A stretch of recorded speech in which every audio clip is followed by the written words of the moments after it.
పాకిస్తాన్ ఆర్మీకి సంబంధించిన ఏ ఎలిమెంట్ని మేము టార్గెట్ చేయలేదు.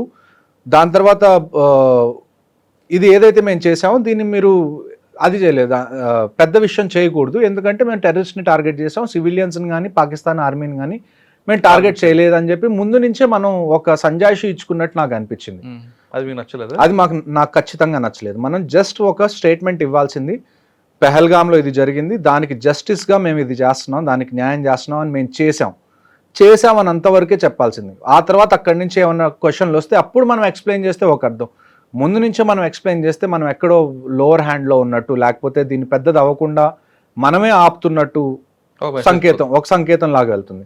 అలా కాకుండా జస్ట్ మనం ఇది చేసేసాం అని చెప్పి కామ్గా ఉండాల్సింది. అటువైపు నుంచి ఏమన్నా క్వశ్చన్స్ వస్తే అప్పుడు మనం చెప్పాల్సింది. లెట్ దెమ్ ఆస్క్, అప్పుడు ఎక్స్ప్లెయిన్ చేయండి. మీరే ముందు ఎందుకు సెల్ఫ్ ఎక్స్ప్లెనేటరీ ఇస్తున్నారు? అంటే గవర్నమెంట్కి చెప్పే అంత పెద్దవాడిని కాదు, కానీ అట్ ద సేమ్ టైం చూడ్డానికి ఎలాగుంటుంది అంటే పర్సెప్షన్ పరంగా అది వీళ్ళు ఎందుకు ముందే సంజాయిషి చెప్పుకుంటున్నారు, తప్పేం చేయలేదు కదా. ఇప్పుడు ఇజ్రాయెల్ ఉంది, యుఎస్ ఉంది, వాళ్ళు వేరే కంట్రీస్లో అసాసినేషన్ చేస్తారు, జెట్ ప్లేన్స్ని పంపించి అక్కడ చంపుతారు, అక్కడ బాంబ్ చేస్తారు. వాళ్ళు ఇలాగ ఎక్స్ప్లెయిన్ చేసుకుంటూ వెళ్ళరు, మేము ఎందుకు చేసాం. వాళ్ళు మేము చేసామని చెప్తారు అంతే. ఆ తర్వాత ఎవరైనా క్వశ్చన్స్ అడిగితే అప్పుడు ఎక్స్ప్లెనేషన్ ఇస్తారు, అప్పుడు డీటెయిల్గా వెళ్తారు. మనం కూడా అలా వెళ్ళాల్సింది. అంటే పోనీ ఇది ఊరక పైకి అలాగా చూపించి మళ్ళీ సెకండ్ రౌండ్ ఉంటే నేను ఖచ్చితంగా ఆనందిస్తాను. సెకండ్ రౌండ్ ఉండదని మీరు ఎందుకు అనుకుంటారు? ఉండదు అంటే చూడండి, ఇప్పుడు పాకిస్తాన్ దగ్గర పోగొట్టుకోవడానికి ఏమీ లేదు. అదొక దాన్ని ఏమంటారు, అది అక్కడున్న మిలిటరీ లీడర్షిప్ ఏదైతే ఉందో వాళ్ళని ప్రామినెంట్గా ఉంచుకోవడం కోసం వాళ్ళు ఎంత దూరమైనా వెళ్తారు. వాళ్ళ దగ్గర ఎకానమీ లేదు, అది పాడైపోయిద్ది ఒకవేళ యుద్ధానికి వెళ్తే అన్న భయం వాళ్ళకి లేదు. ఎందుకంటే అక్కడ ఎకానమీ అనేది ఏం లేదు. లాస్ట్ పెహల్గామ్ అటాక్ దగ్గర నుంచి ఆల్మోస్ట్ 10,000 పాయింట్స్ వాళ్ళ సెన్సెక్స్ పడిపోయింది. అక్కడ నిత్యావసర వస్తువులు లేవు. ఇప్పుడు మనం ఇండస్ వాటర్ ట్రీటీ ఆపిన తర్వాత నీళ్ళు ఎలానో లేదు. సో వాళ్ళు పోగొట్టుకోవడానికి వాళ్ళ దగ్గర ఏమీ లేదు.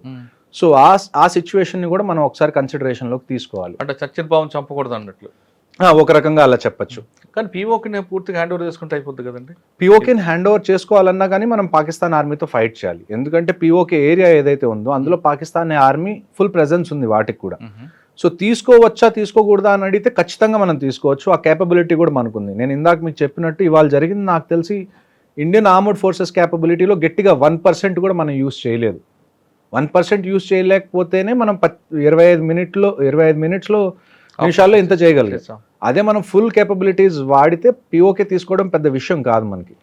కానీ అది తీసుకునే ముందు మనం దాని నుంచి కాన్సిక్వెన్సెస్ ఏముంటాయి, వాటికి రెడీగా మనం ఉన్నామా అన్న విషయాన్ని మన గవర్నమెంట్కి అనిపిస్తే then we will go ahead. Sir, ఆపరేషన్కి వెళ్ళే ముందు అన్ని డిపార్ట్మెంట్ కూడా ముందు అలర్ట్ చేస్తారట కదా?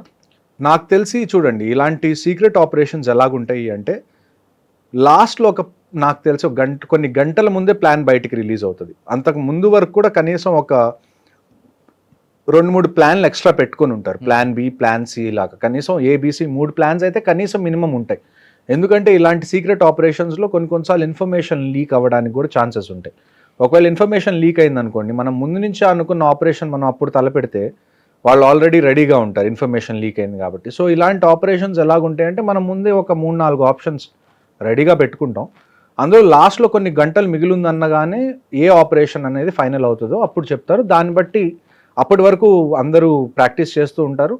ఒకసారి ఫైనల్ ఆర్డర్స్ వచ్చిన తర్వాత వాళ్ళు ఏదైతే ఆపరేషన్ని ఫైనల్ చేశారో దాన్ని వాళ్ళు కంప్లీట్ చేస్తారు. ఆపరేషన్ ఫైనలైజ్ అయిన తర్వాత ఆపరేషన్ స్టార్టింగ్ ఎంత టైం ఉంటుంది మధ్యలో?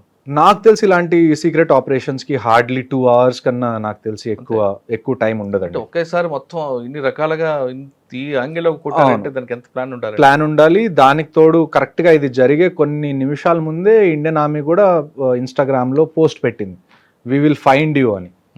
సో ఫస్ట్ మనం ఒక ఇండికేషన్ ఇచ్చాం, మేము మిమ్మల్ని ఎక్కడ దాక్కున్నా కనిపెడతాము అని. ఆ కనిపెట్టి మరీ కొట్టారు, చెప్పి మరీ చేసినట్టు ఒక రకంగా. అక్కడి నుంచి మళ్ళీ రిటాలియేషన్ కూడా మనకు వస్తుంది ఈ పూంచ్ రజౌరీలో.